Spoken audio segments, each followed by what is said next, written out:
안녕하십니까. 달려라! 우피라의 필목입니다. 주일 잘 보내셨죠? 또 월요일 한 주가 시작되는 날입니다. 계속해서 오늘의 밥, 오밥으로 말씀으로 달리는 여러분 되시길 바랍니다. 오늘의 오밥은요, 레위기 14장 34절에서 35절까지의 말씀입니다. 내가 내게 기업으로 주는 가나안 땅에 너희가 이를 때에 너희가 기업의 땅에서 어떤 집에 나병 색점을 발생하게 하거든 그 집 주인은 제사장에게 가서 말하여 알리기를 무슨 색점이 집에 생겼다 할 것이요. 아멘. 네, 오늘 레위기 14장의 말씀은요, 레위기 13장에서 나병 환자가 낫게 되면 또 어떻게 해야 되는지의 규례에 대해서 말씀해 주시고요. 또 우리가 방금 읽은 본문대로 집에 나병 색점이 생겼을 때 어떻게 해야 되는지 그 규례에 대해서 말씀해 주시는 내용이 레위기 14장의 내용입니다. 나병 환자가 낫게 되면요, 이렇게 하라고 말씀하십니다. 뭐 되게 읽어보시면 복잡하긴 한데요, 이겁니다. 정결한 새 2마리를 거기에다가 백향목과 홍색 실과 그리고 우슬초를 가지고 오는 겁니다. 그래서 새 1마리는요, 물이 흐르는 그곳에 그 토기에다가 1마리를 잡아서 그 피를 백향목과 우수초를 묶어서 홍색실로 묶어서 피를 묻혀다가 나병 환자 나은 사람에게 7번을 뿌립니다. 그리고 남아있는 그 1마리 새는 들에 날려 보내는 겁니다. 자, 그것으로 끝나는 것이 아니고요, 7일 동안 자기가 살 장막집 밖에서 지내야 됩니다. 그리고 그 7일이 지냈는데도 더 이상 나병 환부가 나타나지 않으면 다 나은 것으로 알고, 그러나 모든 머리털도 그렇고 눈썹도 그렇고요, 모든 털을 다 제거하고 몸을 씻고 옷을 빨고 그렇게 진영으로 들어오게 된다라는 말씀을 합니다. 그런데 이것으로 끝나지 않고요, 이제 하나님과의 관계, 그 제사를 통해서 또 이스라엘 진영에 다시 회복됐다라는 그 감사를 드리게 되죠. 흠 없는 어린 순양 2마리와 또 1년 된 어린 양 1마리, 고운 가루 10분의 3 에바와 기름 1록을 가지고 오게 됩니다.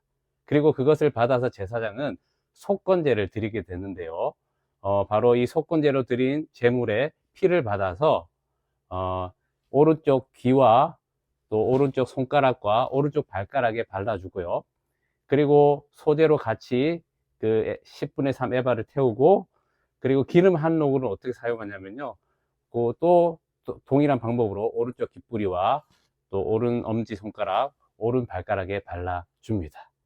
그래서 깨끗함을 나게 됐다라고 하나님께 감사의 제사를 드리고요, 만약에 이것도 안 돼서 힘에 부친다, 예물이 준비하기 어렵다 그러면은 산비둘기 2마리와 집비둘기 새끼 2마리 그리고 10분의 1 에바를 가지고 오라라고 합니다. 즉 하나님의 그 상황에 따라서 받게 하시는 하나님의 그 세심한 부분들이 나타나고 있습니다. 그런데요, 저는 오늘 이 말씀을 묵상하면서 이 깨달음을 주셨습니다. 바로 뒤에 있는 내용인데요, 바로 집에 나병 색점이 생기면 제사장에게 이제 보여주는 겁니다. 여러분, 이게 집에 나병 색점은 다른 게 아니고 곰팡이를 이야기하는 겁니다. 이 말씀을 묵상하면서 저희 집에도 지금 곰팡이가 생겨가지고 몇 년 동안 계속해서 이제 보일러를 잘 돌리지 않습니다.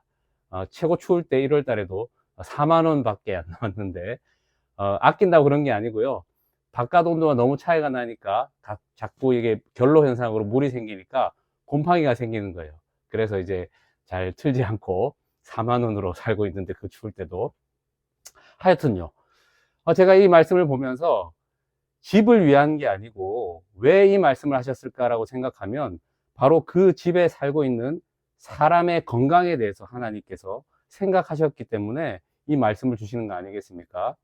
제사장에게 보이게 되면요, 7일 동안 또 그 안에 있는 물건을 다 끄집어내서 더 퍼지지 않는지 아니면 그대로인지를 보게 합니다. 그래서 제사장이 보고 더 퍼지게 되면 그 퍼진 부분을 흙을 긁어내고 또 돌을 빼내서 진영 밖에 버립니다. 그리고 새로운 돌과 흙으로 또 발라서 채우는 거죠. 그리고 또 7일 동안 보는 거예요. 그런데 괜찮으면 이제 그 집이 깨끗해졌다라는 의미로 사람이 아니니까 하나님께 제사를 드리지 않고요. 그 앞에 있는 나병 환자, 그 규례처럼 정한 새 2마리를 가지고 1마리는 잡고 1마리는 들에 보내게 되는 그런 내용입니다. 자, 그런데 중요한 것은 그렇게 새롭게 리모델링, 보수를 했는데도 불구하고 또 나병 색점이 생기면 그 집을 헐어서 다시 지으라 라고 말씀하십니다. 여러분, 얼마나 하나님께서 우리의 건강에 대해서도 생각을 하시는지 알게 되는 대목입니다. 여러분, 이 집에 곰팡이가 생기면 호흡기에 문제가 생기고 또 피부에 문제가 생기지 않습니까? 그것을 방지하시는 하나님의 그 규례가 이 말씀에 담겨져 있다는 것입니다. 여러분, 우리가 계속 영적인 것 하니까 우리의 육체에 대해서는 별로 관심을 두지 않고 그렇게 영적인 것만 찾는 것이 하나님이 기뻐하시는 것이 아니다라는 것을 알게 됩니다. 기도 제목을 받아보면요, 가장 많은 기도 제목이 그 중에 하나가 뭐냐면 건강하면 좋겠습니다 라는 그 기도 제목입니다. 그런데 여러분, 건강하면 좋겠다라고 하는데 계속해서 술 먹고 담배 피면 안 되잖아요. 계속해서 밤에 야식 먹고 운동은 안 하고, 그래서 건강하게 해주세요 라고 구한다면 그건 정말 우스운 기도인 거죠. 이 육체는요, 하나님의 거룩한 그 영혼을 담는 그릇으로 하나님께서 만들어 주신 것입니다. 그래서 우리는 이 육체도요, 건강한 습관을 통해서 운동도 하시고요, 수영도 하시고요, 뭐 자전거도 타시고요, 뭐 이렇게 건강을 위해서 준비를 하셔야 되는 거예요. 식습관도 조절하시고요.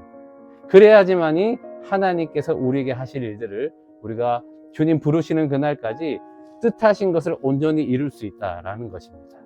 그래서 여러분, 밤에 너무 많이 드시지 마시고 건강한 식습관과 또 규칙적인 운동을 통해서 이 육체를 강건하게 하셔서 또 하나님이 사용하시는 그것에 불편함이 없도록 우리의 몸과 마음을 다 드리는 하나님께 기쁨의 산 제물로 드려지는 그런 분들이 되시기를 축복합니다.